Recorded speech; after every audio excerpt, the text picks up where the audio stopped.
ایک ساتھی مجھ سے کہنے لگا کہ مولانا آپ کہتے ہیں کہ یہ شیعہ لوگ صحابہ کو نہیں مانتے، تو میرے دوست ہیں وہ تو صحابہ کو مانتے ہیں۔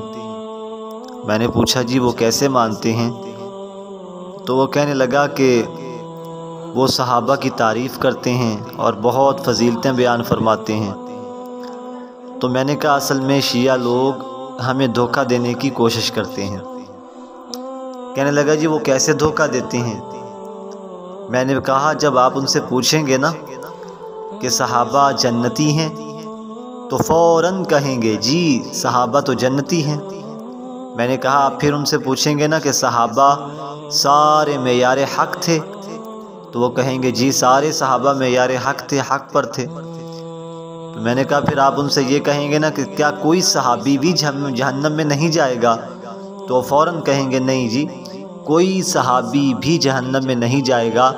تو آپ خوش ہوں گے کہ دیکھو یہ صحابہ کو مانتے ہیں، لیکن ایسا نہیں ہے، وہ ہمیں دھوکہ دینے کی کوشش کرتے ہیں، وہ گمراہ کرنے کی کوشش کرتے ہیں۔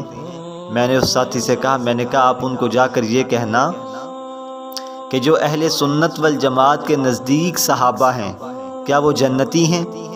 کیا وہ معیار حق ہیں؟ کیا ان میں سے کوئی صحابی بھی جہنم میں نہیں جائے گا؟ تو اس بات کو وہ کبھی بھی تسلیم نہیں کریں گے، کیونکہ یاد رکھیے گا شیعہ جب بھی صحابہ کی تعریف کرے گا تو وہ صرف ان صحابہ کی تعریف کرے گا جو اہل تشیع کے ہاں صحابہ ہیں۔ 2-4 صحابہ کو وہ صحابہ مانتے ہیں، باقی صحابہ کے بارے میں ان کا عقیدہ اور نظریہ یہ ہے کہ رسول اللہ صلی اللہ علیہ وسلم کے انتقال کے فوراً بعد نعوذ باللہ سارے صحابہ مرتد ہو گئے تھے۔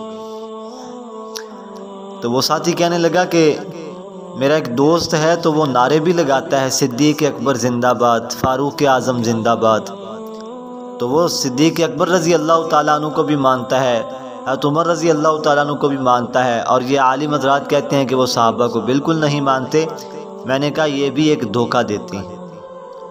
صدیق اکبر کا معنی ہے سب سے بڑا سچا، اور فاروق اعظم کا معنی ہے سب سے بڑا حق اور باطل کے درمیان فرق کرنے والا۔ شیعہ جب نعرہ لگاتا ہے صدیق اکبر زندہ باد، فاروق اعظم زندہ باد، تو وہ صدیق اکبر سے سیدنا علی رضی اللہ تعالیٰ عنہ مراد لیتے ہیں، سیدنا ابوبکر صدیق مراد نہیں لیتے، اور فاروق اعظم بول کر وہ سیدنا علی رضی اللہ تعالیٰ عنہ مراد لیتے ہیں، وہ سیدنا عمر رضی اللہ تعالیٰ عنہ کو مراد نہیں لیتے۔ اور نعرہ سننے والے ہمارے دوست یہ کہتے ہیں کہ دیکھو یہ صدیق اکبر کو بھی مانتے ہیں، فاروق اعظم رضی اللہ تعالیٰ عنہ کو بھی مانتے ہیں، حالانکہ ایسی بات نہیں ہے۔ یہ دونوں صفات اور دونوں القاب یعنی صدیق اکبر، فاروق اعظم، یہ دونوں القاب وہ سیدنا علی رضی اللہ تعالیٰ عنہ کے لیے مانتے ہیں۔ میں نے اس ساتھی سے کہا اپنے دوست سے کبھی یہ کہنا کہ ابو بکر صدیق اکبر، عمر فاروق اعظم، پھر نعرہ لگائے۔ تو وہ کچھ دنوں کے بعد آیا، وہ کہتا ہے جی میں نے اس سے کہا کہ آپ نعرہ ایسے لگاؤ کہ ابو بکر صدیق اکبر، سیدنا عمر فاروق اعظم، تو وہ کہنے لگے اس نے نعرہ نہیں لگایا۔ تو میں نے کہا یہ ان کا دھوکہ ہے، اور یہ ان کا جو ہے وہ گمراہی کا ایک ذریعہ ہے کہ عام مسلمانوں کو گمراہ کرتے ہیں کہ دیکھو ہم صحابہ کی تعریف بھی کرتے ہیں، صحابہ کو مانتے بھی ہیں، لیکن یہ علماء آپ کے پھر بھی ہمیں کافر کہتے ہیں۔ تو یہ شیعہ لوگ ہمیں گمراہ کرنے کی کوشش کرتے ہیں۔ یہ اہل سنت والجماعت کے نزدیک جو صحابہ ہیں ان کو معیار حق نہیں مانتے، ان کو مسلمان نہیں مانتے، ان کو دائرہ اسلام سے نعوذ باللہ اخراج والا کہتے ہیں کہ دائرہ اسلام سے یہ خارج ہیں۔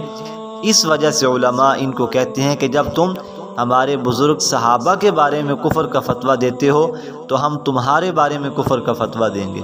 اصل یہ معاملہ ہے۔ اللہ تعالی ہمیں دین میں سمجھ بوجھ نصیب فرمائے۔